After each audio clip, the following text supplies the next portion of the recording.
लोग अनंत श्रेणियों पर चर्चा प्रारंभ कर चुके हैं और ऐसी अनंत श्रेणी जिसका प्रत्येक पद धनात्मक है।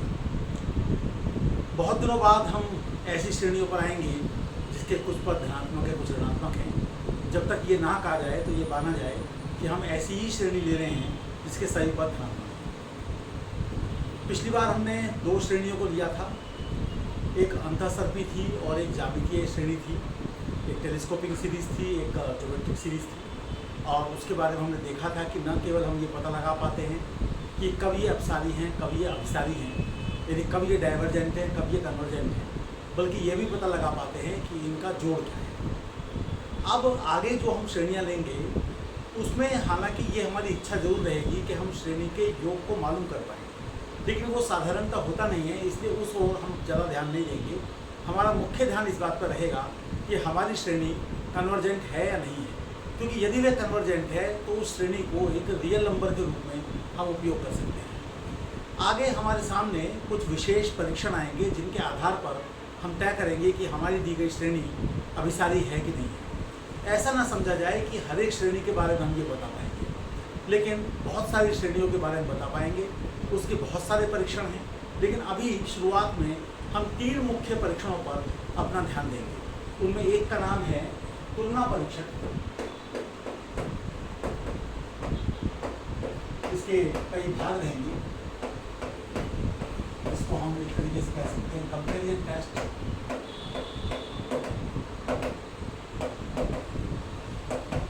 दूसरा जो इम्पोर्टेंट टेस्ट रहेगा वो कोशी के द्वारा दिया गया है, कोशी का मूल परीक्षण। मूल मतलब रूट। और तीसरा जो महत्वपूर्ण है, इसके अलावा बहुत सारे परीक्षण आएंगे लेकिन वो उतने महत्वपूर्ण नहीं है, वो है डी'एलमबर्ट्स का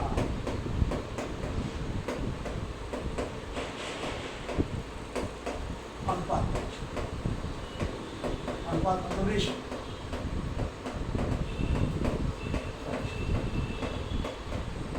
तो ये तीन परीक्षण के आधार पर काफ़ी काम हमारा हो जाएगा।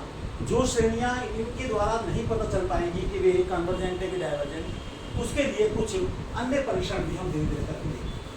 अभी हम जो है इसी को ले रहे हैं और इसमें प्रकार वन को ले रहे हैं। प्रकार वन में क्या है कि अगर मेरे पास एक श्रेणी सिग्मा एन है और एक श्रेणी सिग्मा बी एन है, ये हम पहले ही चर्चा कर चुके हैं कि एन और बी एन धनात्मक हैं, और हमने देख रहे हैं कि ग्रेटर देन 0 के लिए अगर एन हमेशा लेस देन के टाइम्स बी एन है तो सिग्मा बी एन के अभिसारी होने पर, अभिसारी मतलब कन्वर्जेंट होने पर, सिग्मा एन भी अभिसारी। इसका कारण हम तुरंत समझ सकते हैं, क्योंकि अगर हम दोनों तरफ सिग्मा लगा दें तो ये सम सिग्मा बी एन फाइनाइट आ रहा है तो के टाइम्स भी फाइनाइट आएगा, तो ये भी फाइनाइट आएगा, 0 से बड़ा तो आएगा ही, तो अभिसारी। और इसी प्रकार से हम दूसरी बात कह सकते हैं कि यदि सिग्मा एन अपसारी है तो ये अनंत की तरफ जाएगा, और उससे बड़ा है तो ये भी अनंत की तरफ जाएगा। तो गारंटी है कि एन के सिग्मा एन के अपसारी यानी डाइवर्जेंट होने पर सिग्मा बी एन भी डाइवर्जेंट। तो ये इसका हम फायदा उठाएंगे। लेकिन ये स्वाभाविक सी बात है कि हम फायदा तब उठा पाएंगे जबकि हमारे पास कोई ऐसी श्रेणी हो जिसके बारे में हमें जानकारी हो कि वह कब अभिसारी है, कब अपसारी है, ताकि उसको तुलना के लिए हम उपयोग कर सकें। तो इसके लिए एक पी श्रेणी की बात हम करेंगे। उसको आप पी सीरीज भी कह सकते हैं, और इसको आप जो है एक तरीके से सहायक देगी, जो हमें सहायता करेगी तुलना करने में, ऑक्सिलरी सीरीज। तो ये हम जो है सीरीज देखेंगे कि ये सीरीज कैसी है। तो ये है सिग्मा 1/n/4, जिसके पी पार्ट है, p ग्रेटर देन 1 है और p इक्वल टू 1 है और p लेस देन 1। तो इन दोनों में ये हमारी श्रेणी अपसारी आती है, ये डाइवर्जेंट आती है, और इसमें ये कन्वर्जेंट आती है। तो इसको हम देखेंगे ये ऐसा कैसे है। तो पहले हम ले लेते हैं सिग्मा 1/n⁻p की बात, और फर्स्ट केस हम ले रहे हैं इसमें p हमारा 1 से बड़ा है। तो हम देखते हैं कि ये क्या है। तो ये है 1/, ये अंडरस्टूड है कि n 1 से इंफिनिटी तक रहेगा, अगर कुछ नहीं करता है तो 1p plus 1/2p plus 1/3p plus 1/4p क्या है। और p को हम 1 से बड़ा ले रहे हैं, जैसे p 3 हो, 17 हो, 2.8 हो, इस प्रकार का 1.001 हो, p इस प्रकार का कुछ भी हो सकता है। तो इसको हम देखना चाहते हैं। हमें लगता है कि p चूंकि काफ़ी बड़ा है और इसके टर्म छोटे छोटे होंगे तो कन्वर्ज करेगी, तो कन्वर्ज करने के लिए हम इसको छोटा दिखाते हैं किसी ऐसी श्रेणी से जो कि खुद कन्वर्ज कर ले, तो फिर छोटे वाली श्रेणी तो कन्वर्ज करी जाएगी, सभी पद धनात्मक है। इसका हम लोग प्रयास करेंगे। तो इसका प्रयास हम कैसे कर रहे हैं, इसको तो 1/1 है, इसको यहाँ पर 1/2p और इसको भी यहाँ पर 1/2p। अब चूंकि ये डिनोमिनेटर छोटा हो गया है तो इसलिए ये क्वांटिटी बढ़ गई है। ऐसे ही 1/4p और जो बाकी के 5p है, 6p है, 7p है, उन सबको भी हम लिए। तो ऐसा करने पर ये श्रेणी बड़ी हो गई और ये हो गई 1 + 1/, दुगना आ जाएगा तो 2/2p, ये चौगुना आ जाएगा 4p, ऐसे आगे देखेंगे 8 गुना आ जाएगा 8p प्लस डॉट।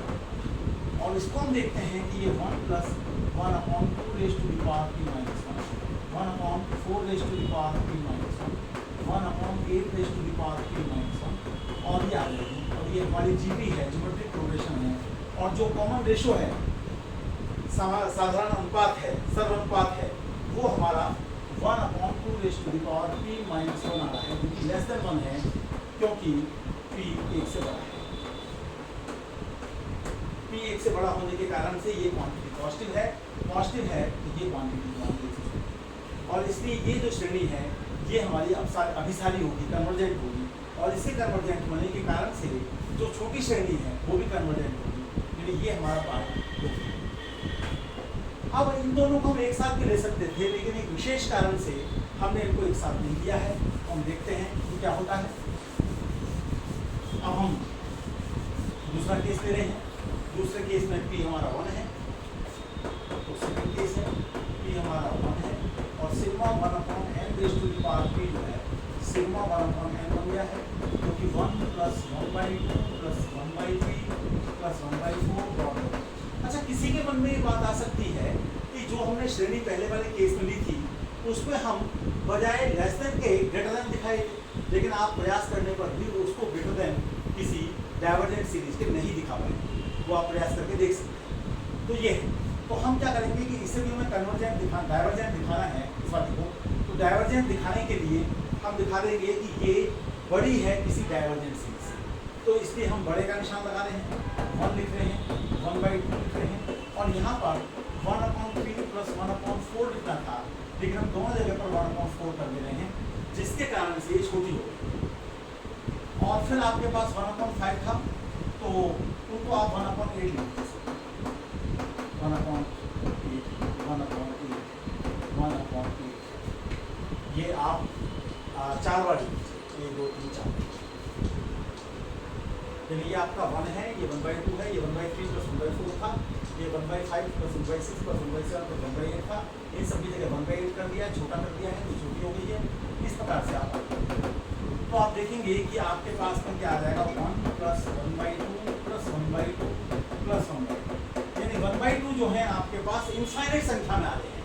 तो ये जो जोड़ है ये अनंत की तरफ जा रहा है, और इसलिए इससे जो बड़ी श्रेणी है जो हमारा तुलना परीक्षण है, इसलिए वो भी हमारी अनंत की तरफ जाएगी। तो ये वाली श्रेणी हमारी अपसारी हो जाएगी, जैसा कि हम दिखाना चाहते हैं। अब जब p < 1 की बात आएगी तो उसमें हम क्या करें, उसमें हमारी स्थिति क्या होगी। उसमें हम सबसे पहले देखें कि p इस बार मेरा जो है < 1, मेरे नेगेटिव भी हो सकता है, पॉजिटिव भी हो सकता है, 0 भी हो सकता है, कुछ भी हो सकता है। तो मैं इसमें देखूँ कि 1/1p, 1/2p, 1/3p dot dot dot आया। अब इसमें आप देखिए कि जो आपका n⁻p है वो आपका p जो है वो 1 से छोटा है, तो जैसे p मान लीजिए कि -2 है, तो ये आपका जैसे n⁻⁻² हो गया 1/n²। तो इसकी जगह पर आप क्या लिखना चाहते हैं? इसकी जगह पर आप n लिखना चाहते हैं, तो आपका जो n है वो बड़ा होगा, ये होगा।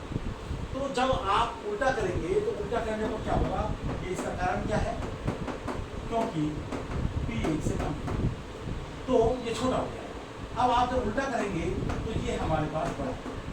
तो यहाँ पर ये जो सीरीज है ये बड़ी हो जाएगी 1 + 1/2 + 1/3 + 2। और इसको अभी हमने दिखाया था कि अपसारी है, डाइवर्जेंट है, इस कारण से ये भी डाइवर्जेंट होगी और इससे हमारा काम हो गया कि इस श्रेणी को भी हमने डाइवर्जेंट दिखा दिया, जैसा कि हम दिखाना चाहते हैं। तो ये श्रेणी जिसको पी सीरीज कह रहे हैं या सहायक श्रेणी कह रहे हैं, ये हमारे लिए आगे उपयोग होगी जब हम तुलना परीक्षण से कुछ दी गई श्रेणियों की अपसारिता या अभिसारिता की बात